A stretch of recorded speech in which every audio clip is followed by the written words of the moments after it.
बोल मारी अम्बे, बोल मारी अम्बे, हे बोल मारी अम्बे, हे बोल मारी अम्बे,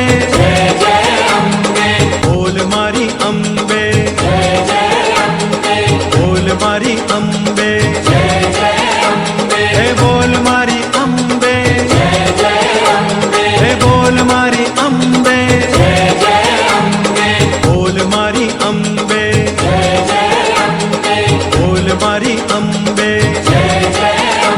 हे बोल मारी अम्बे।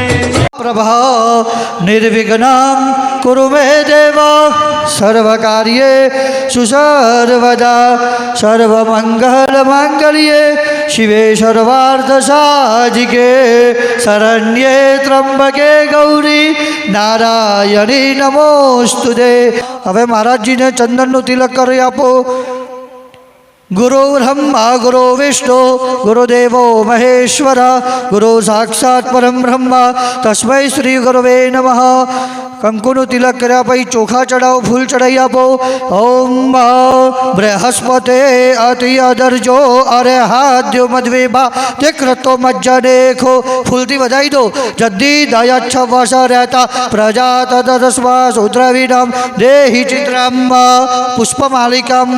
फूलर नीचे हाथ अडाड़ नाखो, खाली जमणो हाथ अमने अडाड़ नाखो बस, कोई वांधो नहीं। सेवंतिका बगुल चंपक पाटल अपजय पुनग जगमग थाय आरती जगदम्बा मातनी थाय आरती जगदम्बा मातनी थाय दीवड़ा जगमग जगमग थाय दीवड़ा आनंद देवनी थाय दीवड़ा जगमग जगमग थाय दीवड़ा जगमग जगमग थाय। मारी अमे लाव्या छे वस्त्रनी जोड़े मारी अमे लाव्या बोलो दीवड़ा जगमग जगमग थाय दीवड़ा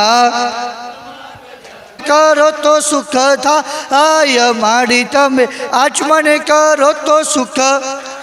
बोलो दीवड़ा जगमग जगमग थाय दीवड़ा व्यासनी थाय आरती वेद रे व्यासनी। बोलो दीवड़ा जगमग जगमग थाय दीवड़ा। सातवां दिन, कथा का सातवां दिन, सप्तमी। आज नवरात्र की सप्तमी है। ऊपर से दिन मंगलवार है। माँ का दिन सप्तमी बहुत अच्छा है। वो आदि शक्ति को मैं प्रणाम करता हूँ, उस जगत माता को मैं प्रणाम करता हूँ, उस जगदम्बा को मैं प्रणाम करता हूँ कि हे माँ मुझे अपने चरणों में जगह दे दे। आज माँ की बड़ी कृपा। आज का दिन मंगलवार, ऊपर से सप्तमी। आज कुछ आदरणीय अभी आए कि नहीं, वो दर्शन का सौभाग्य शुरू सुबह थोड़ी सी डिस्टर्बेंस थी, लेकिन कुल मिलाकर के माँ का दर्शन हमने प्राप्त किया। बड़ा भव्य दरबार, माँ पार्वती का शायद वो दरबार है। और संजोग देखिए कि मैया के दरबार में, चलिए मैं इस पे अभी बाद में आऊँगा, अभी कुछ लोग आ रहे हैं तो चूँकि ये बातें बड़ी गंभीर होती हैं तो जब सब आ जाएंगे तभी मैं इसको कहूँगा। फिलहाल तो मैं ये कहूँगा कि मैं माँ को प्रणाम करता हूँ, यहाँ के स्थान देवी देवता को प्रणाम करता हूँ, यहाँ के ग्राम देवी देवता को मैं प्रणाम करता हूँ, यहाँ के नगर देवी देवता को मैं प्रणाम करता हूँ। और साथ ही साथ इस पंडाल में दृश्य अदृश्य, कृपया बात न करें। धीरे धीरे जैसे फिल्म शुरू हो जाती है तो दर्शक आपस में बात करना बंद कर देते हैं कि कोई डायलॉग छूट ना जाए, और उस पर भी ये ऑफर टाइम की अपॉर्चुनिटी है, इसका लाभ उठाइए। वो 3 दिन में 9 दिन का लाभ तभी मिलेगा जब एक एक अक्षर सुनेंगे आप ध्यान से। हाँ, तब क्या, ऑफर के ऊपर एक स्टार लगा होता है और बहुत छोटे शब्दों में लिखा होता है शर्तें लागू। ठीक है, ऑफर के पीछे भी कुछ ऑफर छुपा होता है, शर्तें व नियम लागू। तो इस 3 दिन में 9 दिन का लाभ अगर लेना है तो एकदम पिन ड्रॉप साइलेंस प्लीज। तो आइए आगे चलते हैं। तो यहाँ के स्थान देवी देवता को प्रणाम, नगर देवी देवता को प्रणाम, ग्राम देवी देवता को प्रणाम, मेरा सशत नमन। और इस पंडाल में पधारे दृश्य अदृश्य रूप में जितने भी देवी और देवता हैं, मैं उनको प्रणाम करता हूँ, मैं उनको प्रणाम करता हूँ। जितने भी देवी देवता हैं मैं उनको प्रणाम करता हूँ। और साथ ही साथ उपस्थित समस्त नवग्रह को मैं प्रणाम करता हूँ, समस्त देवी देवताओं को मैं प्रणाम करता हूँ। और आज जिनके दरबार में मैं हाजिरी लगा पाया उस मैया को भी मेरा प्रणाम, शतशत नमन, उनका वंदन और उनका अभिनंदन। तो उनका नमन, वंदन और वह अभिनंदन। मूर्तियां हैं, देव मूर्तियां, उन सबको मेरा प्रणाम। और एक संत हैं जलाराम बप्पा, उनको भी मेरा प्रणाम। आइए कथा में प्रवेश करें। सभी को मैंने प्रणाम कर लिया है। जो भी हैं बचे हुए, मैं उन सब के चरणों में लोट-पोट होता हुआ अपनी माँ से आदेश चाहूँगा कि सप्तम दिवस की इस कथा में मुझे आप प्रवेश करने की और इसे पूरा करने की शक्ति, भक्ति, सामर्थ्य प्रदान करें। शिव पार्वती का विवाह हुआ। कल शिव पार्वती का विवाह हुआ, सती और शिव का मिलन भी हुआ और सती और शिव का वियोग भी हुआ। विवाह हो गया। विवाह की कुछ बातें कल रह गई थी, वो मुझे पूरी करनी है। कि विवाह दो व्यक्तियों का मिलन नहीं होता, दो परिवार का मिलन होता है। तो जब विवाह करने हम लोग जाएं तो हमें कुछ बातों का ध्यान रखना है। बाराती बन करके हम कुछ ऐसा नहीं करेंगे जो घराती को पसंद ना आए, यानी लड़की वालों को पसंद ना आवे, ऐसा कोई काम हम लोगों को बाराती बन करके कहीं भी नहीं करना चाहिए। वो आपकी सेवा में सब कुछ लगा रखे हैं तो उस चीज़ का सम्मान करना चाहिए। और कोई चीज़ आपको पसंद नहीं आ रही है खाने पे, किसी के घर मान लीजिए आप गए हैं, उसने सम्मान से प्यार से बहुत सारी चीज़ें बना रखी है, कुछ चीज़ें आपको नहीं पसंद हैं तो वहाँ मुंह नहीं बनाना चाहिए। बड़े आदर के साथ अगले को ये दिखाइए कि आप उसके सम्मान का सम्मान कर रहे हैं। आपको नहीं पसंद है, कोई बात नहीं, थोड़ा सा उसका मन रखने के लिए चख लीजिए। अपने पसंद का भोजन तो घर पर आप खा सकते हैं, लेकिन दूसरों से आप ये उम्मीद न करें कि वो आप ही के पसंद का सब कुछ बनाएगा। वो बेचारा अपनी ओर से जो उससे बन पड़ रहा है, वो बेहतर से बेहतर प्रयास किया है, उसका आप सम्मान करिए। बहुत से लोग वहीं शुरू हो जाते हैं, ये कैसा खाना बना है, नमक ज़्यादा है, तो लड़की वालों का मन छोटा हो जाता है कि बताओ दिन चार आज महीनों से दौड़कर कैटरिंग की मैं कथा को जीवन से जोड़ के लेके चलता हूँ।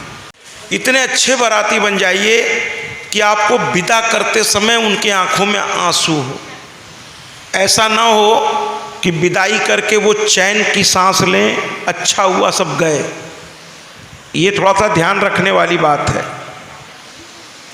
कि लड़की वालों का सम्मान करिए, जो दें कहिए वाह क्या बात है, इतना अच्छा व्यवस्था आपने कर रखी है ना।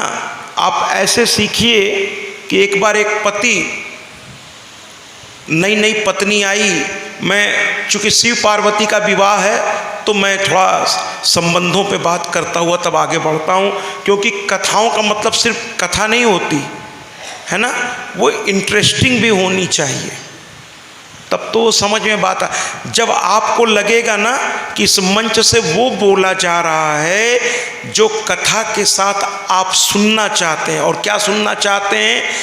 आपके मन की बात, अपने मन की बात नहीं, आपके समस्याओं की बात बिना आपको कहे अगर मैं यहाँ से उसका समाधान दे दूँ तो आप कहेंगे वाह मज़ा आ गया, मैं जो सोच के आया था प्रश्न वो तो बिना पूछे उसका सही जवाब हमको प्राप्त हो गया। कथा का ये मतलब होता है, केवल नाचना गाना ही नहीं होता। कथा में 3 घंटा 4 घंटा बैठने के बाद जब आप जाएं तो आपकी झोली भरी होनी चाहिए, है ना, विचारों से, भाव से, भक्ति से, भगवान के आशीर्वाद से। कथा ऐसी होनी चाहिए। तो मैं कह रहा था कि एक पति, एकदम नई नई विवाह हुई थी तो पत्नी ने खाना बनाया बड़े प्यार से। एकदम नई पत्नी अभी आई थी, वो पति के पसंद को उतना जानती नहीं थी, लेकिन उसने कहा आज मैं आपके लिए खाना बनाऊंगी। पति ने कहा बहुत अच्छी बात है, खाना बना लेती हो? तो कही हाँ बना लेती हूँ, क्योंकि बड़े घर में नौकर चाकर होते हैं आमतौर पे।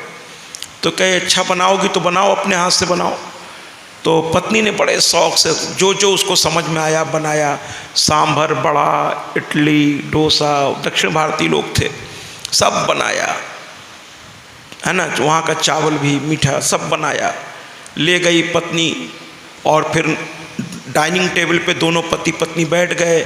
नौकर ने परोसा, पत्नी भी देखती रही, सब सामान आ गया। पति से बोली और लो, खाना शुरू हुआ, खाना खाता गया। वो बीच बीच में सांभर पीता था और उसके आँख से आंसू निकल रहे थे, पति के आँख से आंसू। तो पत्नी ने कहा क्या बात है, तुम खाना मेरा खाते जा रहे हो और आंसू भी बहाते जा रहे हो? कहा नहीं पगली, ये तुम्हारे प्रेम से बनाए हुए खाना इतना मुझे अच्छा लग रहा है कि मेरे आँख से आंसू निकल गया कि मेरी पत्नी इतना अच्छा खाना बना लेती है। तो पत्नी बड़ी खुश हुई, कहने लगे अच्छा इतना अच्छा लगा तुमको मेरा खाना, थोड़ा सा और सांभर लो। उसने उठाया, कहा नहीं पगली, इससे ज़्यादा खुशी बर्दाश्त नहीं कर पाऊंगा।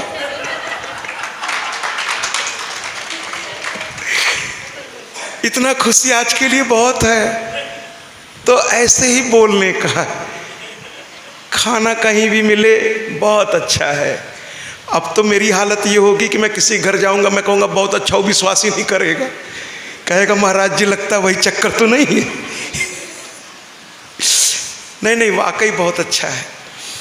तो खाने का सम्मान करिए, बनाने वाला की जान लग जाती है। खाना हम लोग खा तो 15-20 मिनट, अधिकतम आधे घंटे के अंदर 56 प्रकार के व्यंजन हम लोग खा ले, लेकिन बनाने वाले से पूछिए, दिन दिन भर उसको लग जाता है। 3-4 घंटे तो आम बात है, अगर कोई VIP आइटम्स बनने हैं तो 3 से 4 घंटे रसोई घर में AC लग नहीं सकती, है ना, वहाँ नहीं लग सकती, पंखे भी नहीं लगाए जा सकते, बस एयर किसी तरीके से अच्छी तरह पास करे। पंखे तो आजकल लगने लगे क्योंकि वहाँ तेल घी सब पड़ता रहता है। अब आजकल तो आने लगा, वो निकाल के बाहर सब फेंकता रहता है। तो रसोई कैसे बनती है वो किसी बनाने वाले से पूछिए। कभी हाथ जल जाता है, कभी कट जाता है ना, नाना प्रकार की तकलीफ सहकर ये अन्नपूर्णा हम लोगों को पेट भरने के लिए भोजन ले आती हैं। तो उसका सम्मान करना चाहिए और जल्दी जल्दी नहीं खाना चाहिए और बहुत धीमे भी नहीं खाना चाहिए। थोड़ा आराम से खाइए, खाने का स्वाद लीजिए, वरना बनाने वाले को गुस्सा लगता है कि बताओ बनाए इतना, सजा के लाए इतना, और ये यूँ बना क्या है ये, है ना, क्या है। आराम से खाओ, है ना, खाने को खाने की तरह खाइए, ठीक है ना। इंसान और जानवर में ये अंतर है, जानवर बेचारे को नहीं मालूम, वो एक साथ कभी इधर से कभी, इंसान को पता है रोटी तोड़नी है, कहाँ कैसे लगा के तब मुँह तक ले जाना है, जीवा तक ले जानी है। तो एक तो खाने का, बहुत से बाराती जाते ही इतने नुस्ख निकालने लगते हैं। ये मैं इसलिए कह रहा हूँ क्योंकि ये कथा केवल कथा नहीं है, सीखने वाली बात है। तो बहुत से पिता अपने जीवन भर की कमाई लगाकर आपका सम्मान कर रहे होते हैं, और थोड़ा सा देर हो जाए नाश्ते में सुबह, तो कुछ लोग कहते थे अरे मैं अपने घर होता तो अब तक तो नाश्ता मैं कर चुका होता। बिल्कुल सही बात है भाई, आपका घर आपके रूटीन से चलता है, आप सुबह 5 बजे उठ जाते हैं, 7 बजे तक नाश्ता, बहुत अच्छी बात है। लेकिन अब आप बाहर आए हैं, अगले को अगर 10-5 मिनट लेट हो जाए तो आराम से बैठ के थोड़ा इंतज़ार करना चाहिए। अगला खुद परेशान है कि जल्द से जल्द आप तक सेवाएं पहुँचें, तो उसको और परेशान नहीं करना चाहिए। अगर वो कहे भी थोड़ा देर हो रही है, कोई बात नहीं, आप आराम से करिए, थोड़ा इसका ध्यान रखिए। फिर बारात में, अभी बारातियों की बात हो रही है, फिर मैं उस पर आऊँगा, अभी लड़के वाले के परिवार पर।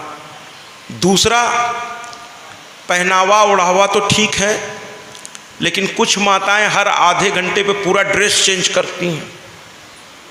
विश्वास कीजिए, बहुत लोग नोटिस ही नहीं करते कि आपने आधे घंटे पहले क्या और आधे घंटे बाद क्या। नोटिस जानते हैं क्या होती है? आपका व्यवहार नोटिसेबल है, कपड़े नोटिसेबल नहीं है। आपका व्यवहार अच्छा होना चाहिए, व्यवहार मधुर, हंस के बात कीजिए। एक चीज़, अब हंस के बात कीजिए में एक बात ध्यान रखिएगा, एक होता है हंस कर देखना, ध्यान से सुनिएगा, एक होता है हंस कर देखना और एक होता है देख कर हंसना, दोनों में अंतर होता है। हंसकर देखना सभ्यता है, किसी को मुस्कुरा कर देखना सभ्यता है, ठीक है, लेकिन किसी को देख कर मुस्कुराना असभ्यता है। मैं इसको और समझाता हूँ। कोई सामने पड़ा, आप स्वाभाविक तौर पे मुस्कुराना बहुत, दुनिया की बहुत बड़ी ताकत है, मुस्कुराते रहिए। भगवान के चेहरा देखिए, उनकी तस्वीरें हमेशा मुस्कुराती रहती हैं, शांत और हल्की सी मुस्कान चेहरे पर आपके सौंदर्य को बढ़ा देता है। हमेशा तनाव में नहीं रहना चाहिए। एक बार एक कथा में हम लोग जा रहे थे, रास्ते में हम लोग बैठे थे, चलिए पूरी सच्चाई बता देते हैं, इसी बार की बात है। अभी हम लोग आ रहे थे प्रयागराज से, तो आमतौर पे एसी के जितने भी यात्री होते हैं अपने काम से काम रखते हैं, वो दूसरे को डिस्टर्ब नहीं करते। तो मेरे बगल वाली सीट पर एक परिवार बैठा था, बड़े संपन्न लोग थे। तो धीरे धीरे जब वो जान गए कि ये व्यास हैं, हम लोग बताते नहीं, माँ की कृपा है, वो जान गए तो सब बहुत सम्मान देने लगे। तो उनके बीच एक व्यक्ति और थे, तो लड़कों ने बताया कि ये मेरे मामा जी हैं। तो मैंने कहा भाई मामा जी तो बहुत अच्छे होते हैं, भाई एक ही माँ बहुत अच्छी होती है, और मामा जी में तो 2 माँ लगा हुआ है, माँ, तो ये तो 2 माँ वाले हैं। तो मामा जी से बात होती थी, थे तो बड़े प्यारे, लेकिन उनकी आँखें यूँ चढ़ी रहती थी, ऐसे यूँ हमेशा, हाँ 24 घंटा में रहा, ऐसे ही रहे। और मैं नॉर्मल बात भी वो थोड़ा अलग टाइप से कर रहे थे, जैसे पानी पीना है तो अब बहुत ज़ोर से मैं यहाँ नहीं बोल सकता, कहते तो वो ऐसे बोलते थे पानी पी लो। तो हम कहे यार ये डांट क्यों रहा है? एक बार हुआ, 2 बार हुआ, तो जो घर के मेन मालिक थे, मैंने उनसे कहा महाराज क्या समस्या है इनकी, ऐसे क्यों बोल रहे हैं? कि नहीं नहीं ये जन्मजात ऐसे ही हैं, ये सामान्य बोल रहे हैं, आप इनसे मज़ा लेना हो तो लेके देख लो आप। तुमने कहा नहीं मज़ा हमको नहीं लेना, हमको मज़ा नहीं लेना ऐसा। तो कहते नहीं नहीं आप पूछो तो, कि आप हमसे गुस्सा हो क्या, पूछ के देखो। तो हमने कहा चलो पूछ ही लेते हैं। अब उसके बाद पूरी बोगी हंसते हंसते गिर पड़ी। मैंने कहा मामा जी आप नाराज हो क्या? कौन नाराज? कैसा नाराज? काहे का नाराज? हमने कहा मामा जी गलती हो गई। अब पूरी यात्रा में मैं बोला तो मेरी गलती। सब पूरे लोग हंसते हंसते, और फिर हमसे कह रहे हैं दुख तो नहीं लगा?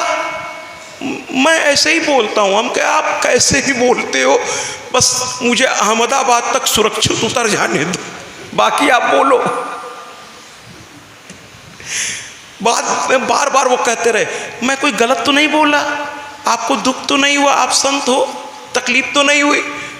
हमने कहा छोड़ो ना, आप छोड़ो आप हमको, है ना। तो हमेशा तनाव में नहीं रहने का, हमेशा तीखा नहीं बोलने का, प्रेम से बोलिए, मुस्कुरा के बोलिए। मुस्कुरा के तो लोग जहाँ जीत लेते हैं, कुछ की मुस्कुराहट हृदय में बस जाती है ना। प्रसन्न रहिए, आप इतना चेहरा हमेशा प्रसन्न रखिए कि लोग आपसे मिलना चाहें। ऐसा ना हो कि आपको देख के क्या रही कहाँ से दिख गया, पूरा दिन खराब जाएगा, ऐसा नहीं होना चाहिए। तो दूसरी बात व्यवहार, भोजन बाद व्यवहार। तीसरी बात, अब आइए लड़के के माता पिता की ओर चलें। लड़के के माता पिता लड़की के माता पिता को ये विश्वास दिलाते रहें कि आज से आपकी इज्जत मेरी इज्जत। क्यों परेशान हो आप?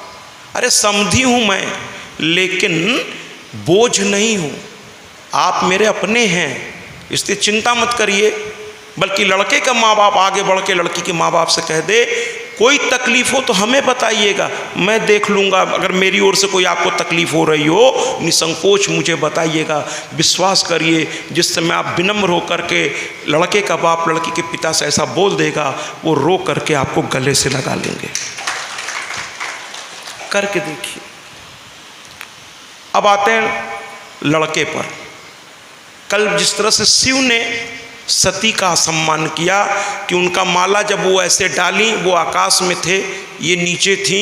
जब उन्होंने ये माला डाला, इसके पहले कि माला जमीन पे गिर करके उनके पत्नी के दिए हुए चीज़ों का अपमान हो जाए पूरे विश्व के सामने, शिव तुरंत जमीन पर आकर के घुटनों के बल बैठ करके एक पैर ऊपर एक पैर नीचे, वीरासन जिसको कहते हैं, वीरासन पर, और माला को गिरने से पहले ले लिया। और जैसे ही माँ के आंखों में आंसू आए, इसके पहले कि वो आंसू नीचे गिरे, भगवान ने अपने दोनों हथेलियों में उस आंसू को ले लिया। तालियों से स्वागत करिए ना, जोरदार तालियों से। सती को सम्मान दिया, सती को अधिकार दिया। सती से गलती हो गई, बाबा चाहते तो बहुत कुछ बोल सकते थे, लेकिन एक शब्द नहीं बोले। अगर आपकी पत्नी से गलती हो जाए तो प्यार से, शांत दिमाग से समझाइए।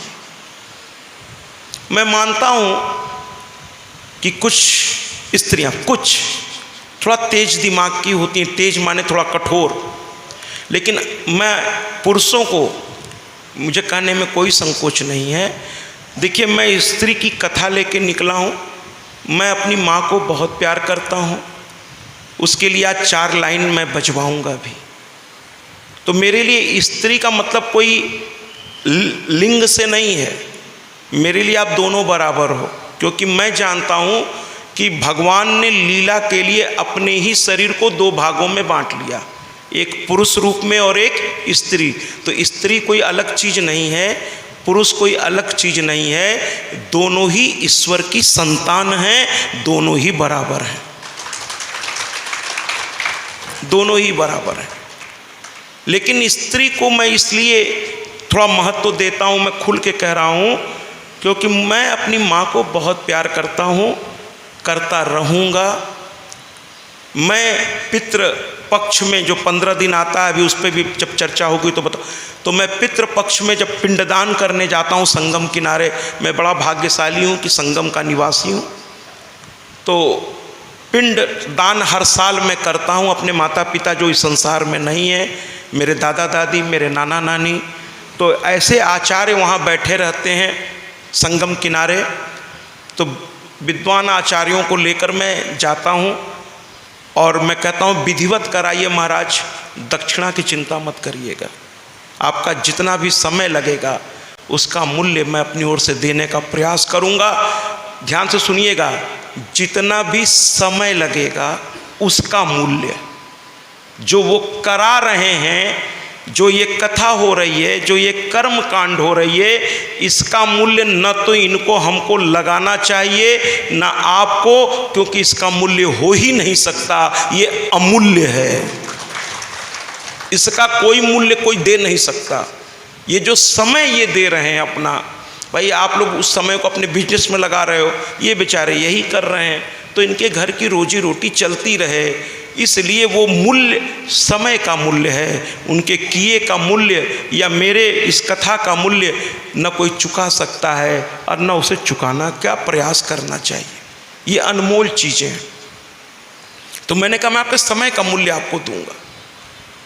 तो जब शुरू करते हैं, अभी आएगी कथा स्वधा देवी की, तो वो लोग शुरू करते हैं तो कहते हैं पहले पिता को चढ़ाइए, तो मैंने कहा रुक, तो मैं बोलता हूँ रुक जाइए, तो मेरी ओर देखने लगते हैं, क्यों रुक जाऊँ, हम कह पहले पिता को नहीं चढ़ाऊँगा।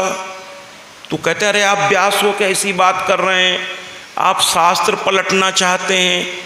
कुछ पंडित होते हैं थोड़ा अड़ जाते हैं कि नहीं ऐसे नहीं चलेगा, भाई शास्त्र कहता है कि पिता को पहले चढ़ाइए, उसके बाद माँ को, दादा को पहले चढ़ाइए, फिर दादी को, नाना को चढ़ाइए, जो लोग मृत्यु को प्राप्त हो गए, नानी को। तो मैं हाथ जोड़ के उनसे बोलता हूँ, हर बार जो नए पंडित जी लोग मिलते हैं तो मैं हाथ जोड़ के बोलता हूँ, हम के वो शास्त्र हमें दिखाइए जिसमें ये लिखा हो, दिखाइए आपका जूता मेरा सर, दिखाइए कहाँ लिखा है कि पहले पिता फिर माँ। तो चुप हो जाते, हम के दिखाइए भाई, दिखा दीजिए, मेरा भ्रम हमेशा के लिए दूर हो जाएगा। तो चुप।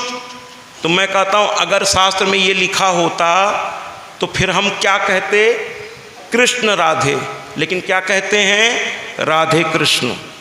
भगवान भी कहता है कि पहले मेरी जो प्रेयसी है, मेरी जो घरवाली है, उसका नाम पहले लो, बाद में मेरा लो। यानी जय सिया राम कि जय राम सिया, राम सिया कहीं सुना है क्या, जय सिया राम, सिया पहले राम बाद में। जय राधे कृष्ण, जय गौरा महादेव, जय लक्ष्मी नारायण।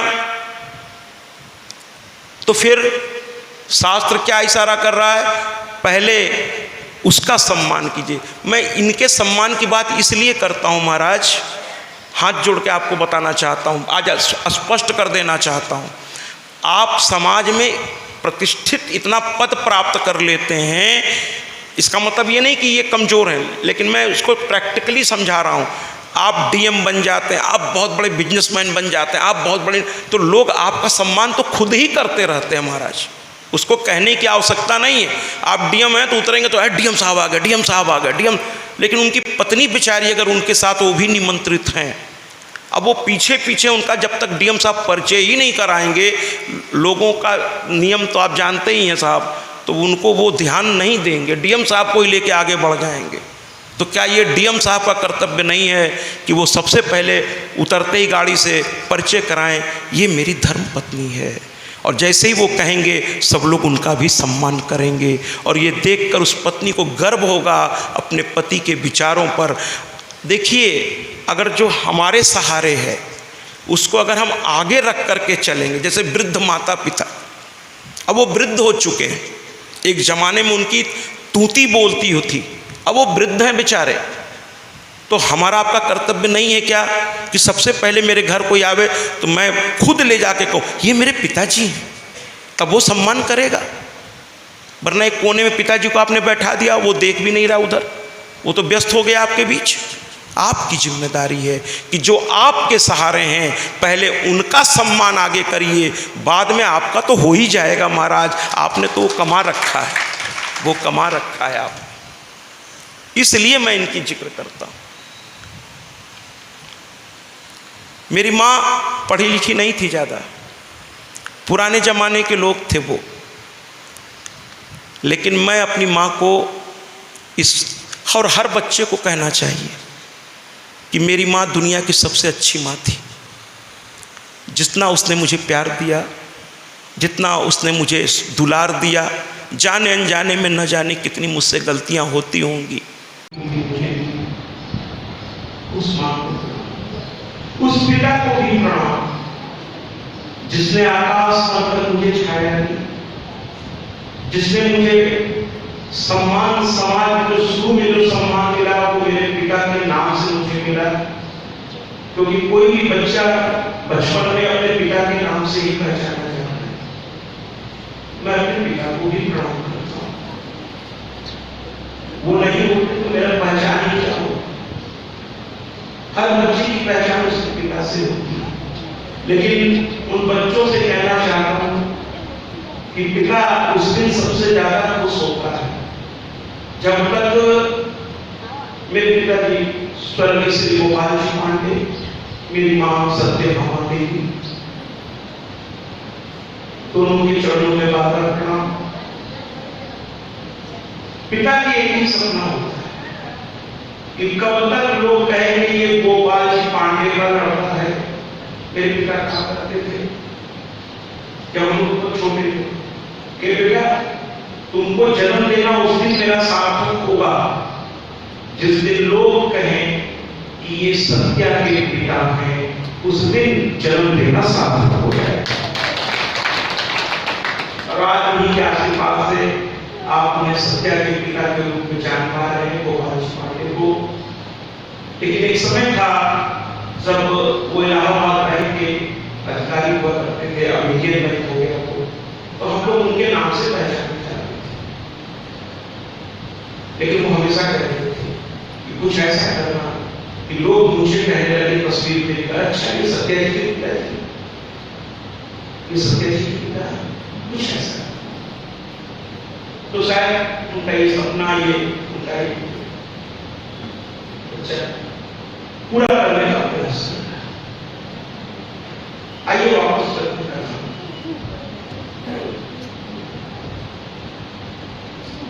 तो गौड़ा और महादेव का मिलन हो गया।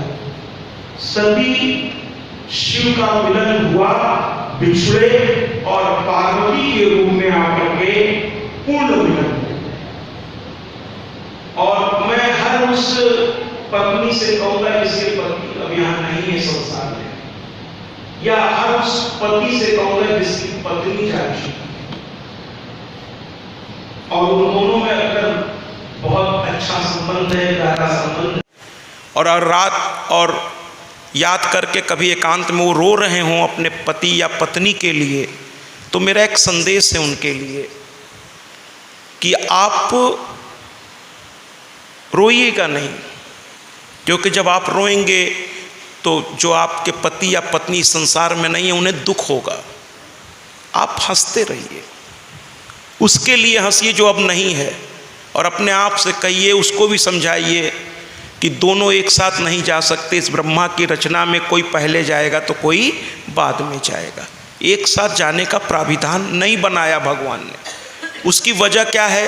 एक साथ माता पिता चले जाएंगे, पूरा घर बर्बाद हो जाएगा। जहाँ ऐसा होता है घर बर्बाद हो जाता है, तो पहले या तो पिता जाएगा या तो माँ जाएगी। लेकिन जो दूसरा बचता है उसकी जिम्मेदारी और बढ़ जाती है कि जो हम दोनों ने मिलकर, पति पत्नी ने मिलकर इस गृहस्थी को बसाया था, उसे मजबूत करके क्योंकि एक जा चुका है तो थोड़ा बिखरता है चीज़, लेकिन दूसरे वाला उसको मजबूती से खूब खड़ा करके और कुछ ऐसा कमा करके ऊपर जाइए कि जब पति या पत्नी ऊपर मुलाकात है तो आप नज़रें न झुकाएं, बल्कि नज़रों में नज़रें मिला के कह सकिए कि तुम्हारे जाने के बाद जीवन का हर क्षण या तो परिवार की प्रतिष्ठा बढ़ाने में मैंने लगा दी, या वो पुण्य कमाने में लगा दी जो अब यहाँ हम दोनों के काम आएगी। ऊपर ऐसा। और मैं आपको विश्वास दिलाता हूँ कि अगर आपका कोई प्रिय इस संसार में नहीं है, आपकी पत्नी के रूप में, पति के रूप में, तो बता दूं, हम लोग सनातनी हैं। ये जो चुटकी भर सिंदूर है, ये 7 जन्मों का बंधन है। निराश मत होइए। सती और पार्वती की कथा से समझिए कि अगर वास्तव में आप एक दूसरे को प्यार करते हैं, एक दूसरे को पाने के लिए साधना करने को तैयार हैं भगवान शिव की तरह, तो पुनः मिलन होगा, बार बार होगा, हर जन्म में होगा। और जिस दिन आपकी मृत्यु होगी, आपका दूसरा साथी जो पहले जा चुका है वो गर्भ से आपको लेने आएगा। ये विश्वास रखिएगा मेरा, बस उसके विश्वास को टूटने मत दीजिएगा जो आपका साथी था। बस इतना करिएगा। तो शिव पार्वती सती के रूप में मिले, बिछड़ गए। कल हम लोगों ने वो गीत सुना भी था, शिव शक्ति से ही पूर्ण है। एक बार मैं फिर बजवा देता हूँ। इस गीत में दोनों जब अलग हो रहे हैं, सती से शिव अलग हो रहे हैं, तो दोनों के दुख को देखिए।